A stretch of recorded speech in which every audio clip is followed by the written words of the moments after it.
반갑습니다. 오늘도 말씀으로 시작하세요. 한 주간 시작되니까 그 마음 좀 단단히 가지시고 말씀 붙잡고 사시길 바랍니다. 오늘 말씀은 요한복음 12장 27절에서 36절입니다. 이것은 앞에 23절부터 시작되는 예수님의 말씀입니다. 말씀이 28절 앞부분까지 말씀이 되는 부분입니다. 이 말씀을 하시는 예수님의 심정이 나오는데 27절에 마음이 괴로우십니다. 왜 괴로우신가? 예수님이 죽음을 앞두고 있습니다. 자신의 죽음이 어떤 죽음인지 아십니다. 그 죽음 자체가 고통스럽죠. 게다가 십자가 형벌을 받는다는 것을 아시기에 이 십자가 형벌의 가장 큰 고통스러운 형벌이거든요. 그에 대한 괴로움도 있고요. 또 자신이 이렇게 하늘의 미랄로 죽는데도 이 세상에 알지 못하고 또 하나님의 백성이라 하는 유대인들이 알지 못한 채 자신을 죽음으로 몰아가는 이 현실이 얼마나 괴롭겠습니까? 실은 십자가 지는 고통도 고통이지만 이렇게 죽을 수밖에 없는 이 어두운 이스라엘의 현실이 아마 고통스러우셨을 겁니다. 예수님이 자신의 고통을 숨기지 아니하시고 기도하시는데 내 마음이 괴롭다 합니다. 무슨 말 하리오 하고는 아버지 하나님께 기도합니다. 우리도 예수님처럼 죽고 싶다 아니면 죽을 고통이라 할 때에 그럴 때 기도합시다. 예수님이 기도하시는데 그 기도가 상당히 현실적입니다. 뭐라고 하시냐 하니까 아버지여 나를 구원하사 자신을 구원해 달라고 말씀합니다. 구원자이신 예수님이 참 연약하게 자신을 구원해 달라고 말씀하는 거 좀 그렇죠. 예수님이 사람이십니다. 사람으로 오셔서 사셨고 그러고 사람으로 죽으시는데 사람들의 배신에 의해 죽으시죠. 그 고통이 어떻겠습니까? 여러분이 성경을 보시면 그 하나님의 감성, 파토스가요 엄청 예민하고 강렬합니다. 그 우리가 사람에게 당하는 배신보다 하나님이 사람에게 당하시는 배신의 상처가 훨씬 크십니다. 그래서 우리가 하나님을 믿을 때 가능하면 배신하지 맙시다. 예수님이 이 구원의 딸, 이 고통을, 이 죽음의 고통을 면하게 해달라고 기도하시지만, 그러나 또 한마디 하시는 게, 그러나 내가 이 딸을 위하여 왔나이다.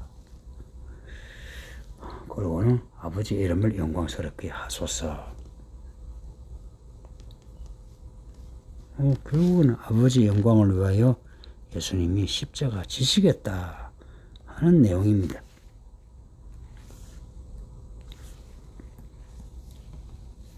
모든 기도는 그런 것 같아요.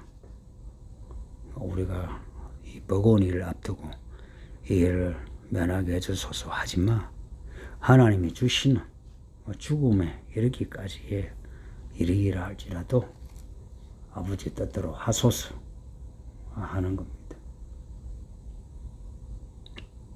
구원자이신 예수님도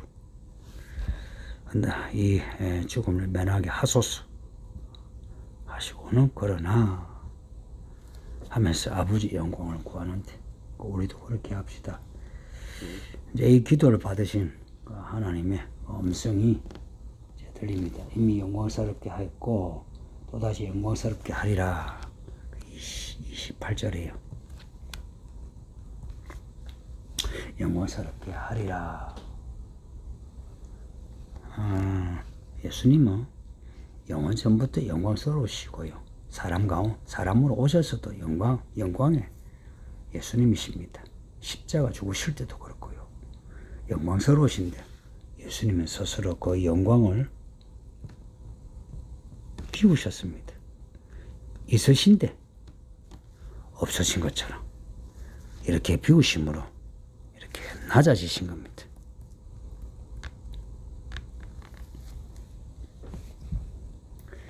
이제 이런 신비는 우리가 다 알 수 없고요. 이 신비가 깊고 높은 만큼 그 은혜가 높고 깊다는 겁니다. 이제 이 음성을 이제 주변 사람들이 들었는데, 근데 뭐 구체적 음성은 못 들은 것 같고요. 그냥 천둥 소리처럼 하나님 음성이 들리니까 이게 무슨 소린가 그럽니다. 요하계 세월을 보면 천사들의 음성이 물소리 같고 우리 소리가 같고 천둥 번개 소리 같다 그러죠. 그 하나님이 그 음성을 이 사람들의 귀에 들리게 하셨는데, 예수님이 이 음성에 대해서 하시는 말씀이 있고 30절에 이것은 나를 위한 것이 아니라 너희를 위한 것이다. 이 천둥 소리가 들리게 한 게 너희를 위한 것이다. 사람들을 위한 것이 표적이란 겁니다. 참 이 상황이 아이러니하죠. 이 사람들이 예수님의 그 죽음을 알지 못하고 혹은 죽이고자 하는 사람들인데 이들에게 이렇게 표적을 보여주시는 그 하나님의 그 끈질긴 사랑이 놀랍지 않습니까?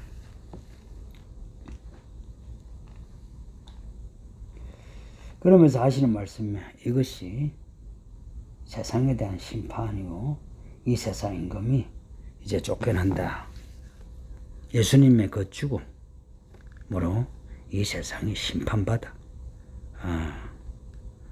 하나님께 무릎을 꿇는다. 하나님의 심판을 말씀합니다. 세상 혹은 세상 임금, 세상 임금은 다 마귀와 관련되거든요. 왜 그러냐? 감히 하나님의 아들을 죄인으로 죽였죠. 근데 하나님의 아들 예수님은 죄가 없으세요. 하나님이 또한 죽으신 예수님을 부활시켜요. 이 세상은 죄 없는 예수를 죽임으로 예수 믿는 사람을 이제 지배할 수 없고요. 그리고 하나님의 아들을 건드린 그 죄로 이제 이 세상과 이 세상 임금은 하나님의 심판을 면할 수가 없습니다. 이것은 이 세상 임금이 스스로 자초한 겁니다. 우리가 알 거는 마귀나 세상은 하나님의 경륜을 모릅니다. 이 마지막 때가 마귀가 이 하나님의 경륜을 알긴 아는데 세 발의 피만큼 합니다.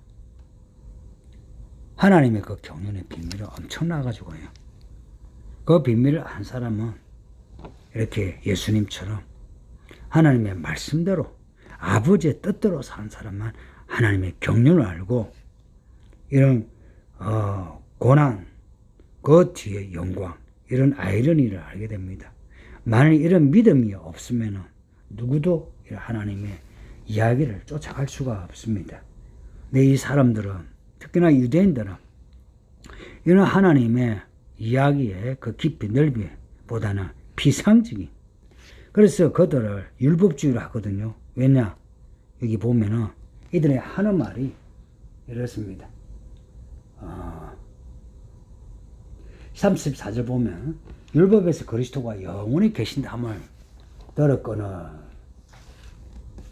그들이 알고 있는 모세 오경과 시편 선지서에서 메시아의 그리스도의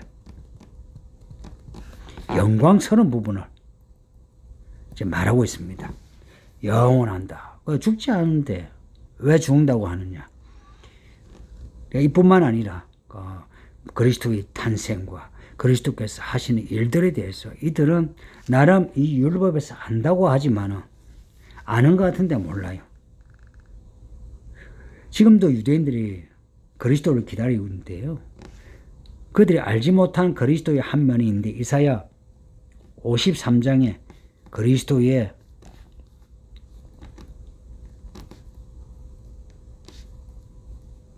고난입니다. 하나님의 종 그리스도께서 고난을 통해서 우리의 죄를 다 깨끗게 하시고 우리를 하나님께로 이끄시는 그런 목자가 되신다는 이러한 하나님의 종의 모습을 읽잖아요. 왜냐? 그들이 믿고자 하는 그 율법의 그리스도의 그 영광의 부분과 이게 맞지 않거든요. 맞지 않으니까 이 부분은 그냥 그들은 다 이렇게 삭제를 해버려요. 읽질 않아요. 실제로 안 좋아합니다. 그래서 그들은 그리스도의 영광의 부분만 강조해서 사람들에게, 그 자녀들에게 가르쳐요. 그래서 그들의 삶의 방식을 보면요, 성경적인 방식이 아니라 세상과 똑같아요. 그리스도에 대한 부분을 그들이 보고자 하는 부분만 볼 때에는 우상숭배와 다르지 않습니다. 그래서 유대인들이 예수님을 죽이고요, 그 위에 2000년간 흩어져 살고 있고요. 그리고 이제 모였어도 이제 큰 환난 가운데 엄청난 유대인들이 죽음을 통해서 그제서야 십자가에 못 박혀 죽으시 예수가 그리스도인 것을 알고 돌아오게 됩니다. 그날이 얼마 남지 않았습니다. 성도님들, 예수님이 우리 삶의 빛이라 하는 것을 잊지 마시고요. 이 빛은 예수님이 그 십자가 고난을 통해서 우리에게 주신 빛이에요. 고난을 통해서 영광을 받으신 빛입니다. 그래서 우리가 세상의 소음과 빛이 된다 할 때에 그 빛이 되려면은 이러한 믿음으로 사는 그 고난의 이야기와 그리고 하나님이 말씀해 이루시는 영광의 부분에 함께 있어야 합니다. 오늘도 그러한 풍성한 믿음의 이야기가 여러분에게 있기를 바랍니다. 기도합니다. 아버지 하나님 감사합니다. 이 말씀을 읽게 하시니 이 말씀대로 우리도 시험의 때, 고난의 때 면하게 해주시고, 혹 그것이 하나님의 뜻이 아니면 하나님의 뜻대로 우리를 하나님의 이야기를 겪게 하사 결국은 하나님이 의도하신 바 영광의 이야기로 결론이 맺게 해주소서.